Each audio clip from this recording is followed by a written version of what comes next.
ये 13 दोष ऐसे हैं जिसके जीवन में होंगे तो उसको कभी शांति, कभी सुख, कभी ऐश्वर्य ये टिकेगा नहीं और दुर्गति निश्चित हो जाएगी। बहुत ध्यान से सुने। एक श्लोक में 6 दोष और दूसरे श्लोक में 7 दोष।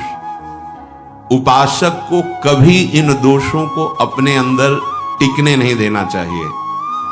और जो संसार के मार्ग में चल रहे हैं, अगर इन दोषों में चलेंगे तो वो जो आपके पुण्य कर्मों से ऐश्वर्य है भी वो नष्ट हो जाएगा।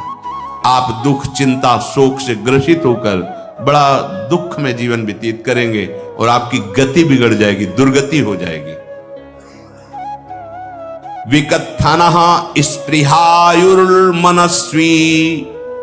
बिभ्रत कोपम चपलो अरक्षणश्च एतान् पापाः षण्णराः पाप धर्मान् प्रकुर्वते नोत्र सन्तः सुदुर्गे संभोग संविद विषमोति मानी दत्तानुतापी कृपणो बलीयान् वर्ग प्रशंसी वनितास्तु देष्टा एते परे सप्तनशंस वर्गाः। जो अपने मुख से अपनी बड़ाई प्रशंसा करता है, ये 13 लिख लो दिमाग में, डायरी में, क्योंकि ये नोट हो रहा है, आवाज डाली जाएगी, आप बार बार सुन। इनसे बचिए। अपनी बड़ाई, अपनी प्रशंसा कभी अपने मुख से नहीं करना, नहीं तो आपके पुण्य नष्ट हो जाएंगे, बुद्धि भ्रष्ट माने गिर जाएगी। अगर परमार्थ में चल रहे हैं तो भी, और व्यवहार में तो पुण्य नष्ट हो ही जाएंगे। बुद्धि गिरी हुई तभी ऐसी बात होती है। और यह दोष बहुतायत है, ये बहुत प्रभावशाली है। अपनी बड़ाई मारना, इसको देख लो, पकड़ो, सत्संग है। अपने मुख से कभी अपनी बड़ाई ना करना। अगर कोई अपने मुख से अपनी बड़ाई करता है तो उसके सुकृत नष्ट हो जाते हैं, बुद्धि भ्रष्ट माने गिर जाती, पतित हो जाती है, फिर निर्णय ठीक नहीं। अगर हमारा सारथी, हमारा ड्राइवर मूढ़ हो तो कहीं भी हमको गिरा देगा, तो वो बुद्धि भ्रष्ट मतलब गिर जाती है, निर्णय करने लायक नहीं रहती। अपनी प्रशंसा अपने मुख से करना। दूसरा, लोलुपता, ये वृत्ति नहीं होनी चाहिए। धर्म से चलेंगे, धर्म के द्वारा जो हमें प्राप्त होगा उसी से हम अपना भरण पोषण करेंगे। आपके बच्चे स्वस्थ होंगे, बुद्धिमान होंगे, परिवार में बहुत सुख और शांति होगी। भले दीपक की तरह जलो, बहुत काल तक रहेगी।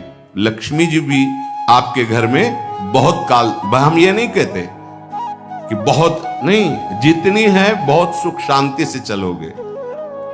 अगर लोलुपता करोगे, हिंसा, छल कपट, व्यभिचार, चोरी, ऐसे धन आ जाए, वो आएगा, लेकिन वो हाइलोजन की तरह आएगा, एकदम प्रकाश और फ्यूज, बिल्कुल अंधकार करके जाएगा। देख लेना, तुम्हारे जो सुख के हेतु हैं, तुम्हारा शरीर, तुम्हारे बच्चे, तुम्हारी पत्नी, तुम्हारा परिवार, उसको देख के तुम रात दिन जलोगे बिना आग के।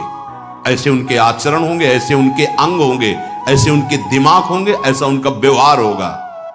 ये लोलुपता अगर उपासक में या किसी में है तो उसको नष्ट कर देती है। सावधान। तीसरा, यदि आपका अपमान होता है तो आपको उसे सहन करना होगा, उससे आपके पाप नष्ट हो जाएंगे।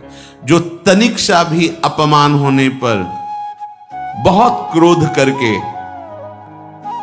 दूसरे का अपकार करने लगता है, ये आपका पतन करा देगा, ये आपको फंसा देगा, हृदय जलेगा, अर्थव्यवस्था नष्ट होगी, पूरा परिवार दुखी होगा। जरा सा अपमान की संभावना में आप किसी से भी भिड़ गए, किसी से भी, वो ये प्रवृत्ति आपका पतन कर देगी। उपासक में तो अपमान सहना अमृत है, नीचा अपमानम सुधा, पर व्यवहार में भी ज्यादा उत्तेजित मत होइएगा। ये तो कुछ मिनट की बात है। अगर आपने उसे मारा पीटा, रिपोर्ट हुई कानून की, ओ फंसते चले जाओगे, अर्थ जाएगा, समय जाएगा, चिंतन जाएगा, बहुत तरह से हानि हो जाएगी। अगर आप सह गए तो आपका सहना उसके लिए आग बन जाएगा। उमा क्षमा साप होते भारी, तुम्हें दंड देने की जरूरत नहीं, उसका एक कर्म ही उसे दंड दे देगा। आप शांत हो जाइए, आप सत्संगी हैं, आप शांत रहिए। चौथा, निरंतर क्रोध और उसका चिंतन। बैठे बैठे बस द्वेषियों का चिंतन ही हो रहा है, अंदर क्रोध का चिंतन और द्वेषियों का चिंतन ही हो रहा है। द्वेष भरी बातें, द्वेष भरे क्रियाएं, उन्हीं का चिंतन करके जलते रहना क्रोध से। उपासक को तो क्रोध करना ही नहीं चाहिए, बहुत शांत। ठीक है, अभ्यास में कभी क्रोध हो सकता है, उसको फिर समन करो, अंदर से प्रायश्चित, जैसा कि अब गलती हुई, आगे नहीं करेंगे। और व्यवहार में भी क्रोध को आप पीना सीखें। अगर बार बार आपका क्रोध प्रकट होता ही रहेगा, आपका स्वभाव बिगड़ जाएगा, आपके पुण्य नष्ट हो जाएंगे और आपका जीवन नष्ट हो जाएगा। देने वाला उतना दे देगा, आपको आनंदित रहो। पैसा खर्चा, सब पूरे जीवन का विध्वंस मचा दिया क्रोध ने। कहीं भी आप देखो, किसी से क्रोध करके देखो, फिर देखो तुम्हारा भजन चल रहा है, तुम्हारी वो आनंद वृत्ति है नहीं, जलोगे और वो जलन और गुस्सा दिलाएगी और वो बैठे बैठे जलो नहीं। ये क्रोध जो है, ये चाहे व्यवहार में हो चाहे परमार्थ में, दोनों की हानि करने वाला है। और आश्रित जनों की रक्षा ना करना। अगर कोई भाग कर आपके पास आ गया है, कोई पशु पक्षी या कोई मनुष्य, आपको चाहिए कि अब चाहे हमारे पहले प्राण जाए, उसकी रक्षा करें।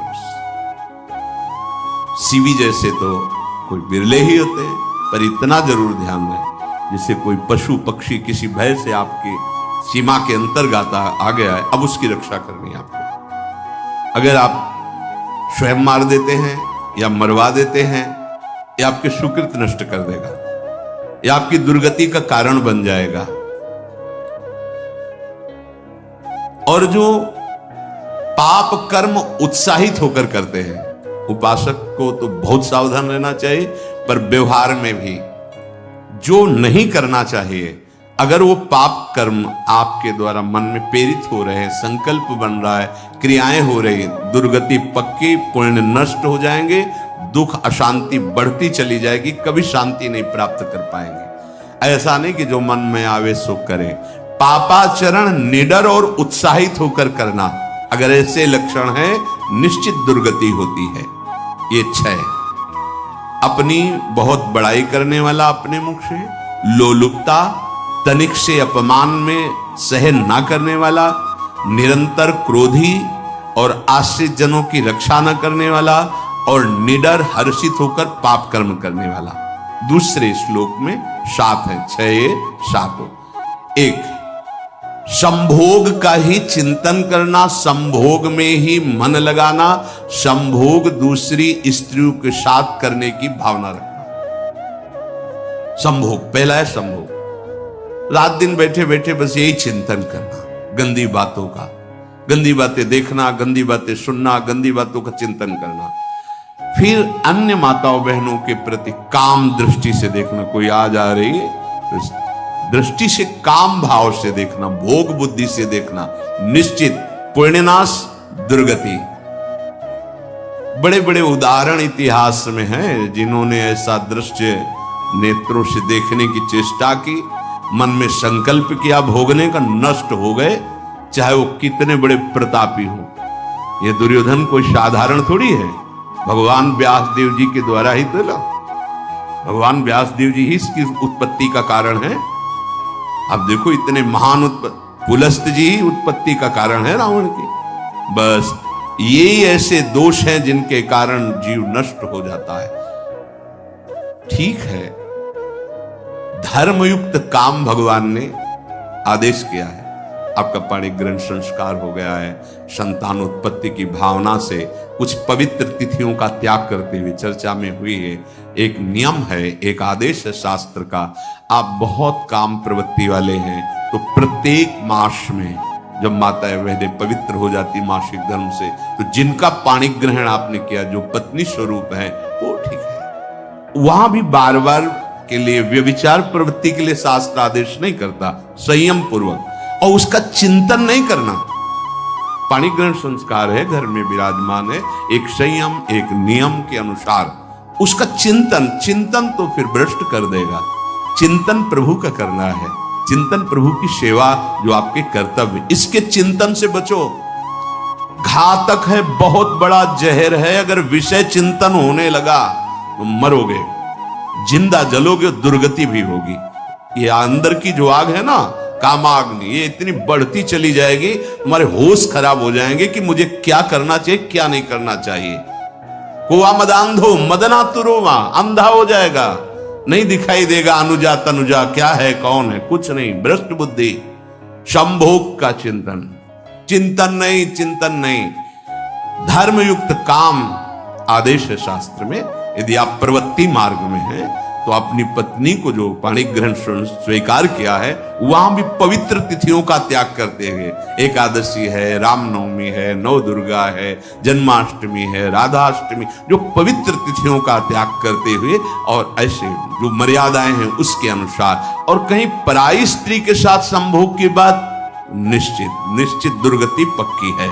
ऐसे ही माताओं के लिए है, स्त्री शरीर के लिए है। यदि वो ऐसी गलत चेष्टा, तो पतिवंचक परपति रति करई, रौ नरक कल्प सत परई। ये भोग चिंतन से बचने की चेष्टा कीजिए तो क्रिया से अपने आप बच जाएंगे। क्रिया के पहले चिंतन होता है, चिंतन से ही क्रिया का आवेश आता है। चिंतन संभालिए, इसी से भगवत प्राप्ति होती है, चिंतन से, और इसी से दुर्गति भी होती है। अनन्यस चिंतयन्तु माम, भगवान चिंतन करे मेरा करो।